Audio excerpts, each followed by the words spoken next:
আসসালামু আলাইকুম বন্ধুরা। আশা করি সবাই ভালোভাবে পড়াশোনা আগায় নিতেছো।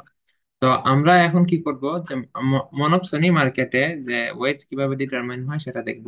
আমরা আশা করি যে পারফেক্ট কম্পিটিশন মার্কেটে কিভাবে ডিটারমাইন হয় সেটা নিয়ে কোনো ঝামেলা নাই। তো এই জন্য আমরা হচ্ছে এখন মনোপসনি মার্কেটে দেখবো। তো মনোপসনি মার্কেট এবং পারফেক্ট কম্পিটিশনের মধ্যে পার্থক্য হচ্ছে এইটাই, যে এখানে সাপ্লাই কার্ভ এবং marginal cost of labour curve different হয়। আর আমি যদি পারফেক্ট কম্পিটিশনে যাই তাহলে সেম হয়। আমরা যদি মনোপলি এবং পারফেক্ট কম্পিটিশনের ক্ষেত্রে আমরা যদি গুডস মার্কেটে দেখি তখনও কিন্তু সেম বিষয়টা থাকে, যে পারফেক্ট কম্পিটিশনে পারফেক্ট কম্পিটিশনে কি গড় আয় এবং প্রান্তিক আয় সমান থাকে, এ আর এবং এম আর, অর্থাৎ দাম এবং মার্জিনাল রেভিনিউ সমান থাকে। কিন্তু একচেটিয়াতে মনোপলিতে কি হয়, মনোপলিতে প্রাইস হয় এটা আর মার্জিনাল রেভিনিউ হয় এইটা, অর্থাৎ ডিফারেন্ট। তো একই আহ, শর্তের ভিত্তিতে মনোপসনি মার্কেটে কি হয়, যে পারফেক্ট কম্পিটিশনে গড় আয়, সরি, পারফেক্ট কম্পিটিশনে হচ্ছে প্রাইস এবং মার্জিনাল কস্ট কি হয়, সমান হয়। কিন্তু আমি যদি কিতে যাই,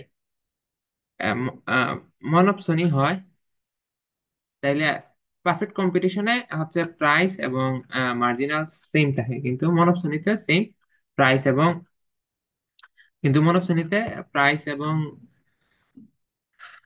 মার্জিনাল কি হয় না, সমান হয় না। এখন মনোপলিতে কি হয়, যে একজন বিক্রেতা, তো সে তার ডিমান্ড সাইডটা এফেক্ট হয়, ডিমান্ড কার্ভ যেটা, তার চেয়ে মার্জিনাল রেভিনিউ কার্ভ কি দেখে, নিচে থাকে।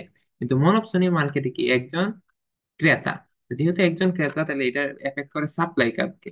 সাপ্লাই কার্ভ যেখানে থাকে তার চেয়ে মার্জিনাল কস্ট অফ লেবার সেটা একটু বেশি থাকে। আমরা যদি উদাহরণ দিয়ে বুঝতে চাই, ধরি আমরা এখানে 5 জন লেবার আছে, কতজন লেবার আছে, 5 জন। এবং আর এইখানে হচ্ছে আমার ওয়েজ ধরেন 10 টাকা। কত টাকা, 10 টাকা, 10 টাকা। আর এখানে ধরেন আমার মানুষ আছে, লেবার আছে 5 জন। আচ্ছা, 5 জন। তাহলে আমার এখানে মোট ব্যয় কত, 50 টাকা। এখন যদি আমার এখানে 6 জন যদি করি, তাহলে যদি আমি দেখি যে 11 টাকা হয়। আমার 11 টাকা স্যালারি দিলে, ওয়েজ দিলে আমার লেবার সাপ্লাই হয় 6 জন। তাহলে আমরা দেখি এখন এই 6 নাম্বার জনের মার্জিনাল রেভিনিউ কত। দেখেন এখানে কত, 50 টাকা টোটাল ইন কস্ট আসতেছে, টোটাল স্যালারি আসতেছে। আর 6 জন হইলে 6 11 66, তাহলে কত, 16 টাকা বেশি না? তাহলে এখানে মার্জিনাল কস্ট অফ লেবার কত, 16। তাহলে দেখেন যে 6 নাম্বারে এভারেজ প্রাইস বা প্রাইস হচ্ছে, ওয়েজ হচ্ছে 11, কিন্তু মার্জিনাল কস্ট হয়ে যাচ্ছে কত, 16।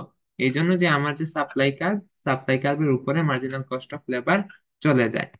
তো আমার এখানে যে ইকোনমির জন্য মার্কেটের ইকুইলিব্রিয়াম হচ্ছে এই সি পয়েন্টে, যেখানে সাপ্লাই এবং ডিমান্ড, যে revenue of marginal revenue product of labour এবং সাপ্লাই কার্ভ, এটাই হচ্ছে ডিমান্ড কার্ভ আর এটা হচ্ছে সাপ্লাই কার্ভ, যে জায়গায় ইন্টারসেক্ট করে সেটা হচ্ছে মার্কেটের জন্য ইকুইলিব্রিয়াম। কিন্তু মনোপসনি তো মার্কেটের ওয়েলবিং চিন্তা করবে না, সে নিজের প্রফিট ম্যাক্সিমাইজ করতে চাইবে। তো তার প্রফিট ম্যাক্সিমাইজ হয় যেখানে তার মার্জিনাল কস্ট অফ লেবার এবং marginal revenue product of labour সমান হয়, অর্থাৎ বি পয়েন্টে।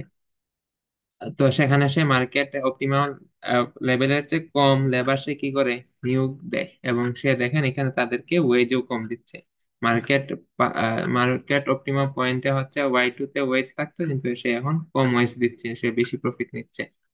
তো এই হচ্ছে অবস্থা। আমি জাস্ট এই ভিডিওটা এটার জন্যই বানাইছি, যে এটা বোঝানোর জন্য যে কেন মনোপসনি মার্কেটে সাপ্লাই কার্ভ এবং marginal cost of labour curve different হয়। আশা করি সবাই বুঝতে পারছো।